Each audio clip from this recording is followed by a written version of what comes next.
name is Emily, and I never thought I'd be sharing this story, but after what I experienced during my death, I realize I have no choice. If you had asked me before that night, I would have told you I had everything under control. I had a good job, lived in a city that thrived on ambition, and spent my days chasing deadlines. LA was my home, and though it was a place of constant motion and noise, I convinced myself that I belonged in its rhythm. But beneath the surface, I was barely holding on. The stress of endless expectations, the isolation despite the crowds, and the creeping sense that something about my life and the world was spiraling out of control weighed on me more than I wanted to admit. The night it all happened was like any other. It had been raining off and on all day, the kind of rain that makes the city feel foreign and uneasy. I was driving home late after a grueling double shift, exhausted to the point of numbness. My mind drifted as I navigated the slick streets, headlights blurring into a kaleidoscope of white and red. I was thinking about how distant I'd become from my family, how I couldn't even remember the last time I'd called my mom, and how the idea of slowing down felt more terrifying than running myself ragged. My hands gripped the wheel tighter as I replayed a conversation I'd had earlier that day, a fight with a coworker that left me raw and bitter. I told myself it didn't matter, that none of it mattered, but deep down, I knew I was lying. That's when it happened. I didn't see the car until it was too late. A sudden flash of lights barreling toward me, the deafening screech of brakes, and then an impact that felt like the world itself shattering. Everything went black, but it wasn't just darkness. It was a void so complete that it seemed to pull me out of myself. There was no pain, no sound, no sensation of falling or floating, just an eerie stillness. For a moment I thought that I was simply gone, erased like a smudge on a page. But then something shifted. It was subtle at first, like the faint hum of a distant melody, growing louder and clearer until it filled every part of me. I opened my eyes. Or maybe I didn't. It's hard to explain, but suddenly, I wasn't in my car anymore. I was somewhere else entirely. The first thing I noticed was the light. It wasn't like sunlight or anything artificial. It was alive, warm, and all-encompassing. It didn't blind me, but seemed to seep into every part of me, erasing the fear and confusion I didn't even realize I'd been carrying.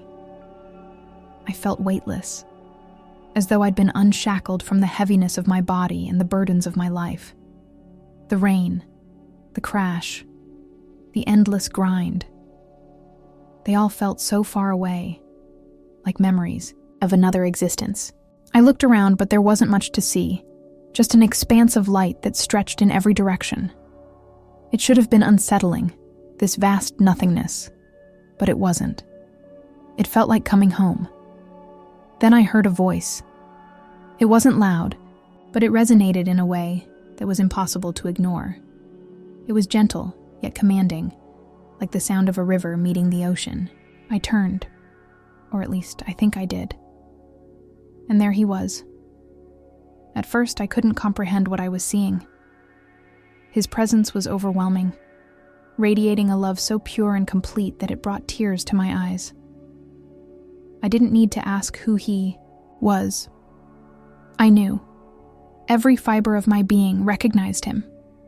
It was Jesus, and standing before him, I felt more exposed and more understood than I ever had in my entire life.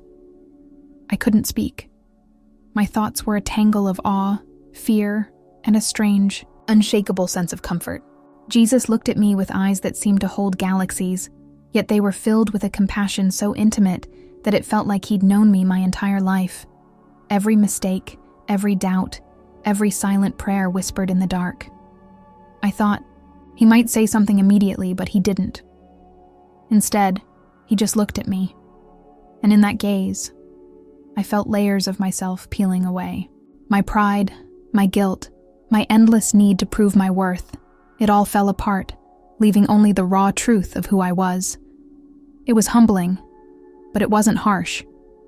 It was as if he was saying, "I see you, and I love you anyway." Finally, he spoke. "Emily," he said, my name ringing out like the sweetest note in a symphony. "You've been carrying so much, haven't you?" His words weren't a question. They were a knowing, a reflection of the weight I had refused to acknowledge. I nodded, tears streaming down my face, but I still couldn't find the words to respond. It felt futile to explain myself to someone who already understood me better than I understood myself. He stepped closer, and though I felt like I should be trembling in his presence, all I felt was peace. "You've been running," he continued, his voice gentle but firm. "From your pain, from your fears, from me." The words hit me like a wave, not because they were accusatory, but because they were true. I thought of all the times I'd buried my doubts beneath work, drowned out my loneliness with distractions, and pushed away the quiet whispers of faith that had once been so alive in me. I had been running, and now there was nowhere left to go. "I don't know how to stop," I finally managed to say, my voice breaking. "I don't even know how to fix anything anymore." The admission felt like a crack in a dam, releasing a flood of emotions I had tried so hard to suppress. I expected judgment, or maybe a reminder of all the ways I'd fallen short. But instead, Jesus reached out and touched my hand. The moment his hand met mine, a warmth unlike anything I'd ever felt coursed through me. It wasn't just physical warmth. It was love, pure and unconditional, filling every corner of my soul. "You don't have to fix it, Emily," he said softly. "That's not your burden to bear, but there is something I need to show you." His tone shifted slightly, carrying an urgency that made my chest tighten. Before I could ask what he meant, the light around us began to change. It dimmed, and in its place, images started to form. At first, they were hazy, like trying to see through a fogged window, but then they sharpened, and I realized I was looking at a city. It was LA, but not the LA I knew. The skyline was there, familiar and imposing, but the city was consumed by chaos. Flames licked at the edges of buildings, smoke curling into a sky that glowed an ominous red. The streets, usually bustling with life, were now a battlefield. People ran in every direction, their faces twisted in fear and anguish. I saw families clinging to one another, others screaming as they searched for loved ones. The sound of sirens and cries filled the air, but beneath it all was a deeper, more sinister hum. A kind of darkness that felt alive, pulsating like a heartbeat. I wanted to look away, but I couldn't. Jesus stood beside me, his expression heavy with sorrow. "Why is this happening?" I asked, my voice trembling. "Why is everything burning?" He didn't answer immediately. Instead, he gestured toward the scene, and as I looked closer, I began to see things I hadn't noticed before. The flames weren't just consuming buildings. They were feeding on something intangible. Greed, hatred, division, apathy. It was all there, swirling in the fire like fuel. I could feel it, this collective weight of humanity's choices, and it was unbearable. "This isn't just a fire," Jesus finally said, his voice tinged with sadness. "It's a reflection." I turned to him, confused. "A reflection of what?" I asked. His gaze met mine, and for the first time, I felt the gravity of his sorrow. "Of hearts that have turned away," he said. "Of a world that has chosen itself over love, over truth, over me." His words hung in the air, heavy and unyielding. I felt a lump rise in my throat as the full weight of what he was showing me began to sink in. "But it's not too late," he added, his voice softening. "That's why you're here." I stared at him, struggling to process his words. My mind was racing, torn between the devastation of what I'd just seen and the weight of what he was telling me. "Why me?" I finally asked, my voice cracking. "I'm nobody. I've made so many mistakes. How could I possibly do anything about this?" I gestured helplessly toward the burning city, my hand trembling. The enormity of it all felt suffocating. What could one person, especially someone as broken as me, do to make a difference in the face of such destruction? Jesus didn't answer right away. Instead, he turned back to the vision, and with a wave of his hand, the scene shifted. The flames receded, replaced by images of people, everyday people. A man helping an elderly neighbor carry groceries. A woman kneeling in prayer, her face radiant with faith. Children laughing as they played, their joy untainted by the darkness around them. The city wasn't perfect, but it was alive with hope and connection. The contrast was stark, and I felt a flicker of something I hadn't felt in a long time. Hope.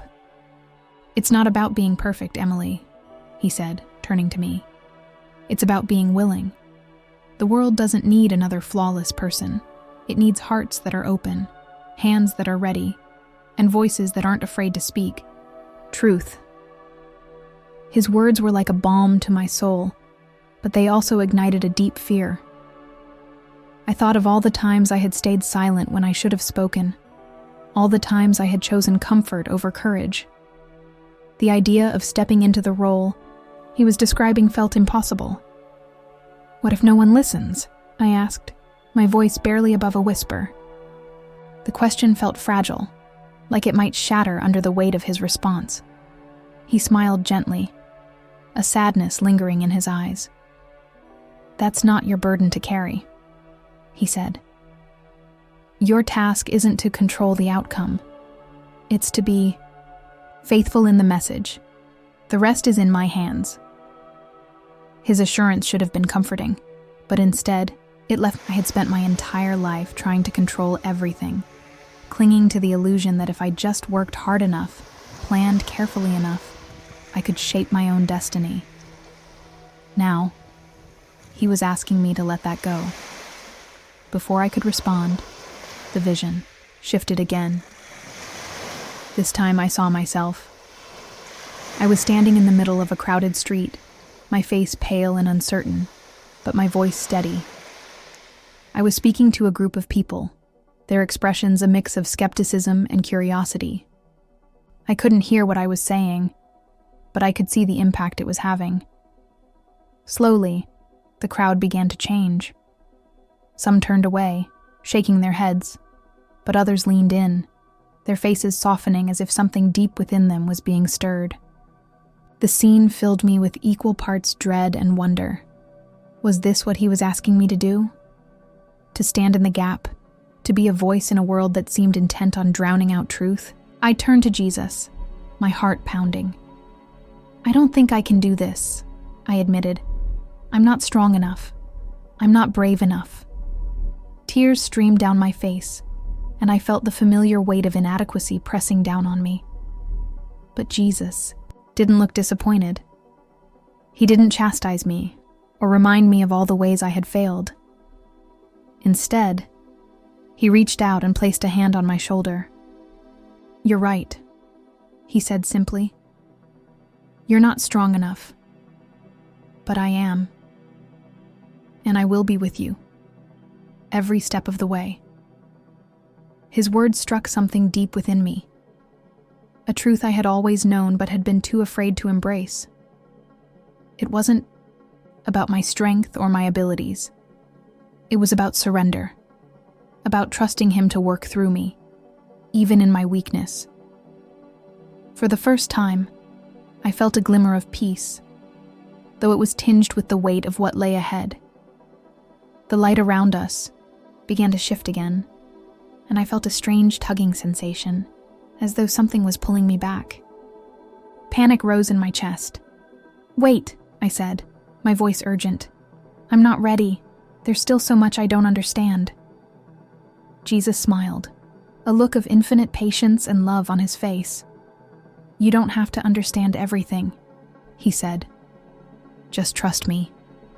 And remember, you're never alone." The tugging grew stronger, and the light began to fade. I reached out, desperate to hold on to this moment, to stay in his presence a little longer. But it was no use. The world around me dissolved, and I felt myself falling, tumbling back into a reality I wasn't sure I was ready to face. The last thing I heard was his voice, steady and unwavering. "Go, Emily. The fire doesn't have to consume. Be the light." When I opened my eyes, the first thing I noticed was the cold. It crept into my skin, sharp and unforgiving, a stark contrast to the warmth I had just left behind. Blinking against the harsh fluorescent light above me, I realized I was lying on a hospital bed. The beeping of monitors echoed in the room, a steady rhythm that felt almost alien after the silence of where I'd been. My body ached, every nerve screaming in protest as if trying to anchor me to the physical world I had just re-entered. For a moment, I felt disoriented, unsure if what I had experienced was real or some strange dream conjured by the trauma of the crash. Then I saw my family. My mom was the first face I recognized, her eyes red-rimmed and glistening with tears. She sat by my bedside, clutching my hand like it was the only thing tethering her to the earth. My dad stood behind her, his usual stoic expression cracked by worry. And my younger brother, Chris, hovered near the door, his hands stuffed into his hoodie pockets, his face pale. The sight of them hit me like a tidal wave, and for a moment I couldn't speak. All I could do was stare, taking in their faces and the love etched into every line, every tear. "Emily," my mom whispered, her voice trembling. She leaned forward, her hand brushing a strand of hair from my face. "You're awake."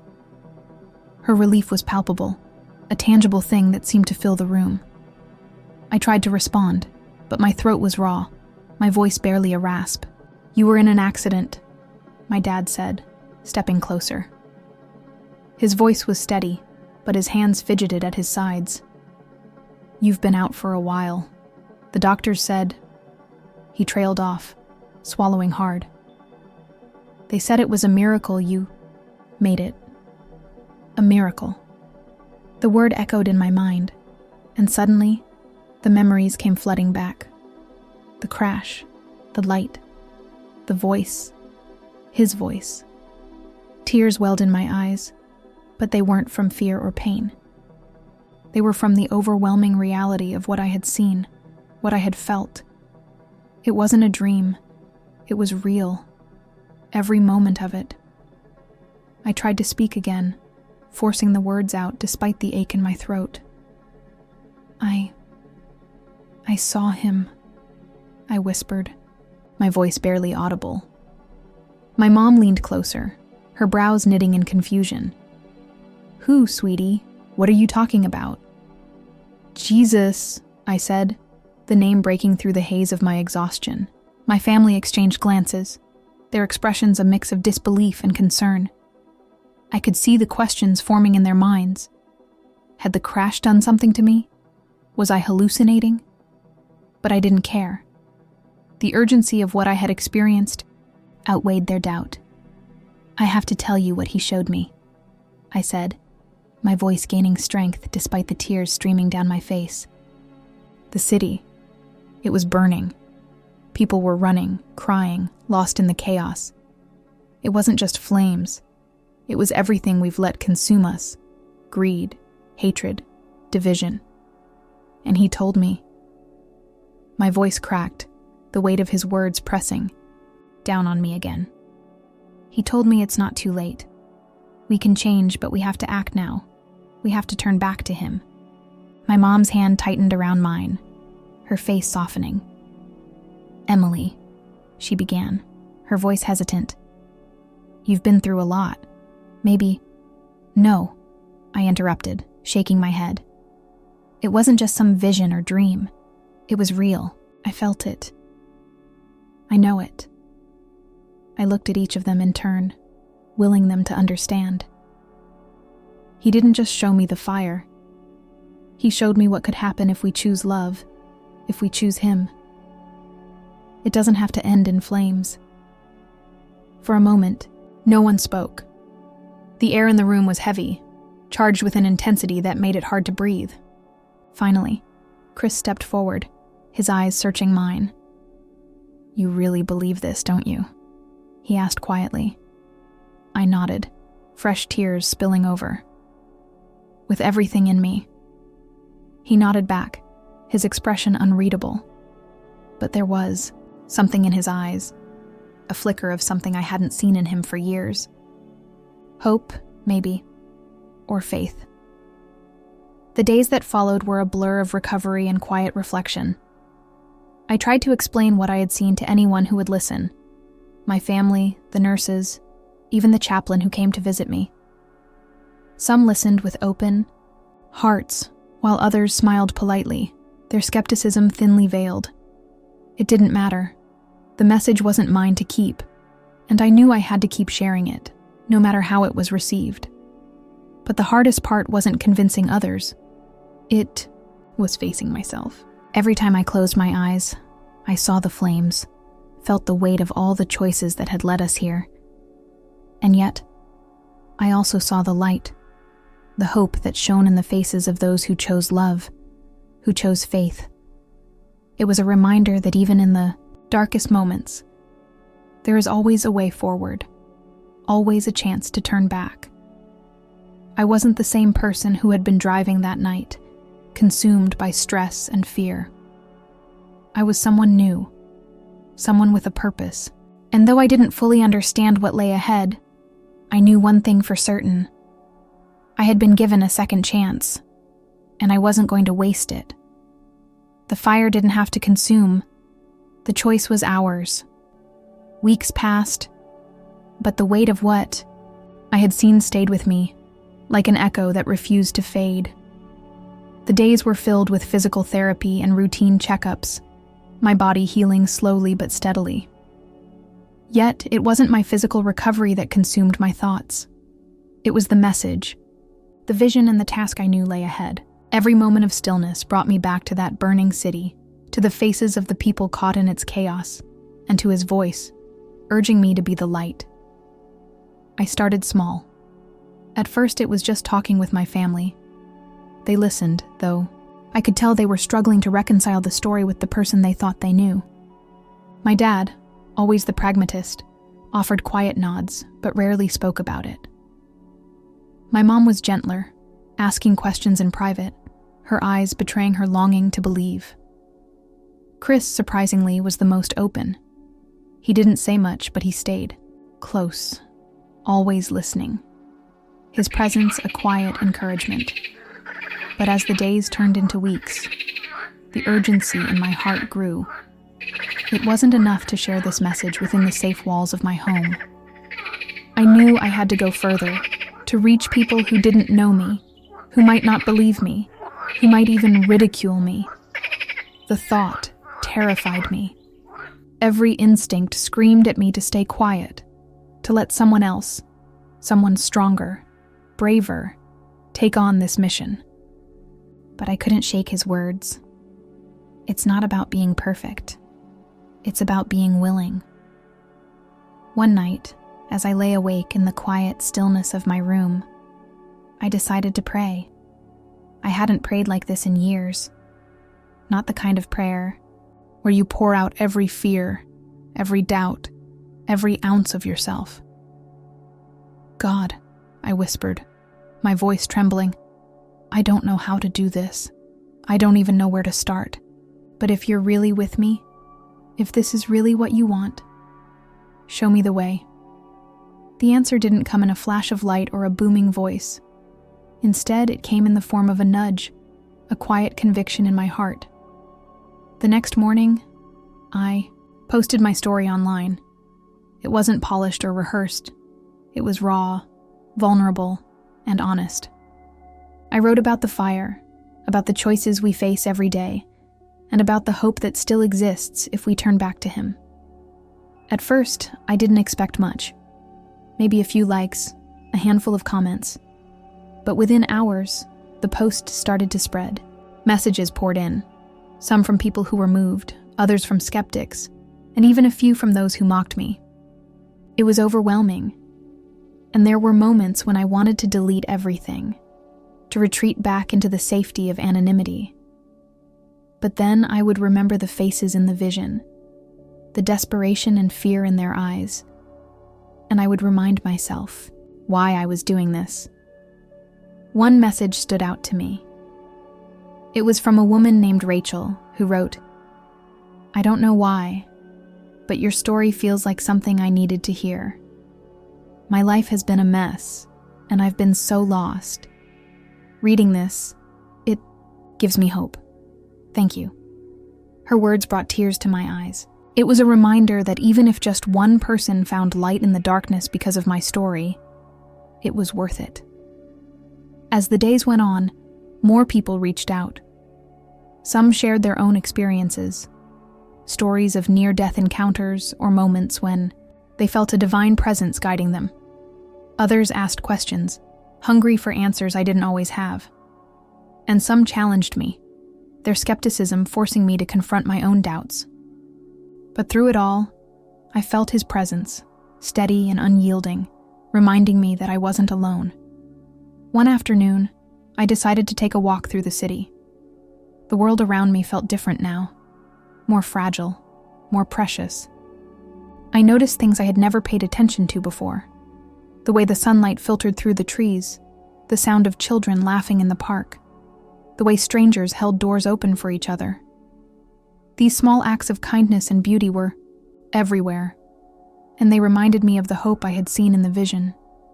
As I stood on a busy street corner, watching the flow of people and cars, I felt a strange mixture of sorrow and joy. I thought about the fire, about how easy it was for people to lose themselves in the chaos of life, and I prayed silently for each person who passed by. I prayed they would find their way, that they would see the light before it was too late. It wasn't long before opportunities to share my story in person began to arise. A local church invited me to speak at their youth group, and though the thought of standing in front of a crowd made my stomach churn, I knew I had to say yes. The night of the event, I stood in front of a room full of expectant faces, my palms sweaty and my heart pounding. "I'm not a preacher," I began, my voice shaking. "I don't have all the answers. But I've seen something that changed my life, and I need you to know it's real. There's a fire coming, but it doesn't have to consume us. There's hope, and it starts with choosing love, with choosing Him." By the time I finished, the room was silent. A few kids had tears in their eyes, and others looked thoughtful. One girl raised her hand and asked, "How do we start?" Her question hung in the air, and for a moment I didn't know how to answer. But then I remembered his words. "Be willing. Start small," I said. "Choose kindness, forgiveness, and faith, even when it's hard. And don't be afraid to share what you believe. You never know who might be waiting for that light." As I left that night, I felt a strange mix of exhaustion and peace. I didn't know what the future held, but I knew I was exactly where I was meant to be. Not long after that night, things began to shift in ways I hadn't expected. The ripple effect of sharing my story, first online and then in person, became something far bigger than I could have imagined. People from all over started reaching out, sharing how my words had touched them, how they felt called to make changes in their lives. I was humbled by the responses, but it also came with a heavy weight. It was one thing to carry this message, but to see it spark change meant I couldn't step away, even when I wanted to. It wasn't always easy. For every person who found hope, there were others who pushed back, sometimes with anger or derision. "You're just another attention seeker," one comment read. "None of this is real. Stop trying to scare people." Others were more cutting, questioning my sanity or accusing me of making everything up for personal gain. At first, their words stung. I'd lie awake at night, replaying their doubts in my mind, wondering if I was strong enough to keep going. But then I'd remember what I had seen. The fire. the people crying out for help. And I'd remember his voice, steady and unwavering, telling me I wasn't alone. The doubt didn't disappear entirely. It lingered, a quiet shadow, but it no longer held the same power over me. Instead, I focused on the lives being touched, on the seeds of hope being planted. That was enough to keep me going. One day, I received an invitation to speak at a conference in Los Angeles. It was a gathering of people from all walks of life, leaders, artists, activists, focused on faith and community. The idea of standing on such a large stage terrified me, but something about the invitation felt significant. LA, the very city I had seen burning in my vision. I couldn't ignore the connection, even if it sent a chill down my spine. When I arrived, the city was alive with its usual chaos, bright lights, crowded streets, and the constant hum of activity. But beneath the surface, I could sense something deeper. A tension, a restlessness that mirrored what I had seen in my vision. It wasn't just the physical city, it was the people. Their hurried steps, their distracted gazes. Everyone seemed to be chasing something, yet so many looked lost. The night of the conference, I stood backstage, clutching the microphone like a lifeline. My palms were slick with sweat, and my heart felt like it might burst from my chest. God, I whispered, closing my eyes. I don't know if I can do this. What if I fail? What if no one listens? And then, just as I had felt before, there was that quiet nudge. Not words exactly, but a sense of peace that wrapped around me like a warm embrace. It's not about you. Just be willing. When I stepped onto the stage, the bright lights made it hard to see the audience, but I could feel their presence. Hundreds of people, all waiting to hear what I had to say. I took a deep breath, my voice trembling as I began. I never thought I'd be standing here, sharing this story with you. But something happened to me, a moment that changed everything. And I believe it's a message meant not just for me, but for all of us. As I spoke, I shared everything: the accident, the light, the vision of the burning city. I described the chaos, the despair, but also the hope. Jesus showed me what happens when we let the world consume us, when we let fear, anger, and division take over. But he also showed me another way, a way where love wins, where faith restores, where we can rebuild instead of destroy. The room was silent as I finished, the weight of my words hanging in the air. For a moment, I thought I had failed. But then, one by one, people began to rise to their feet. Applause filled the space, but it wasn't just the sound. It was the energy.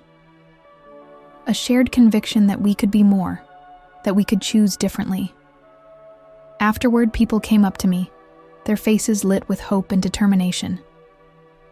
"Thank you," one woman said, tears streaming down her face.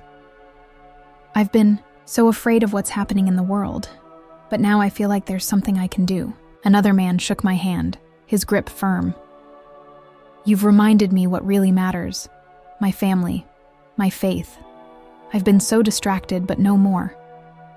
As I walked out into the cool night air, the city stretched out before me, glittering with lights. It no longer felt like the same place I had seen in my vision. The fire wasn't gone, not yet, but I could feel the shift. A spark of hope had been ignited, and I knew it was only the beginning. The road ahead wasn't going to be easy. There would be challenges, moments of doubt and fear. But I also knew this: I wasn't walking it alone. And as long as there was breath in my lungs, I would keep sharing the message he had given me. Because even in the darkest moments, there is always light, and it starts with each of us. The days following the conference were quieter, but no less profound. I stayed in Los Angeles for a little while longer, walking its streets, meeting its people, and soaking in the energy of a city that, despite its challenges, seemed to pulse with an undercurrent of hope. I found myself drawn to the places that felt forgotten. The neighborhoods no one talked about in tourist guides, the shelters filled with people searching for a second chance. These were the places where I saw the faces from my vision most vividly, not in the fire, but in their struggles, their resilience and their longing for something more. One afternoon, I found myself sitting on a bench overlooking the ocean. The waves crashed against the shore, a rhythmic reminder of the passage of time, of beginnings and endings. The sun dipped lower in the sky, painting everything in hues of gold and amber. I closed my eyes and let the breeze carry me back to that moment in the light, to his voice, to the burning city. "You are not alone," he had said. And now, sitting there, I finally understood. The message wasn't just for me to share. It was for me to live, to see the people around me, really see them, and to remind them that they weren't alone either. As I opened my eyes, a little boy ran past me, chasing a kite that danced wildly in the wind. His laughter rang out. The vision of the burning city was not a prophecy of doom, but a call to action. It wasn't just about avoiding destruction. It was about building something better, together. Every choice we made, every act of kindness or forgiveness, every moment of courage in the face of fear was a step toward that better world. When I returned home, life didn't magically get easier. There were still challenges, still days when doubt crept in, whispering that I wasn't enough, that the task was too big, that I was just one person. But those whispers no longer held power over me. I had seen the light, and I had seen the fire, and I knew that even the smallest spark of hope could illuminate the darkest night. I began to speak more often, not just at churches and conferences, but in everyday conversations. At coffee shops, on planes, even in line at the grocery store. The message wasn't always grand or dramatic.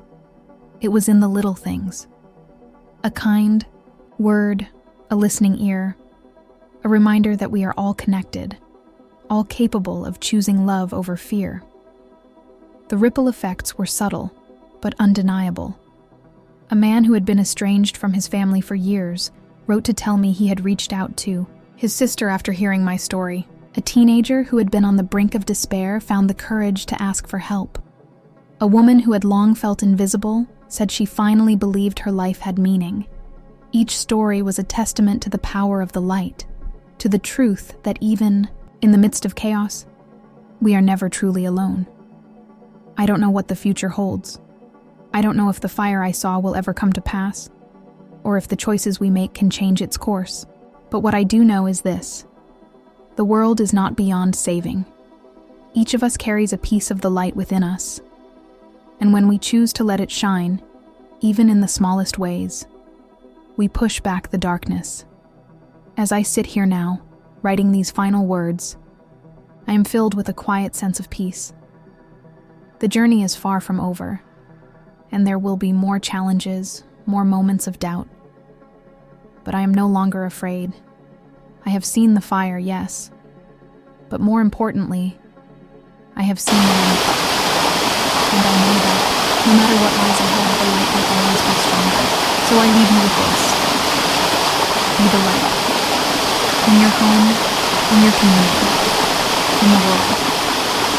Choose love. Choose faith. Choose hope. It starts with each of us. And together, we can build something beautiful, something lasting, something that no fire can ever destroy. So, if this story has reached you, if you felt even a flicker of recognition or a stirring in your heart, I ask one thing of you: don't let it end here. Share it. Not because it's my story, but because it's all of ours. Take what you've felt, what you've seen through my words, and carry it into your own life. Choose kindness. Forgive someone you've been holding anger toward. Speak truth, even when it's hard. Be brave enough to see the light in others, even when it feels hidden.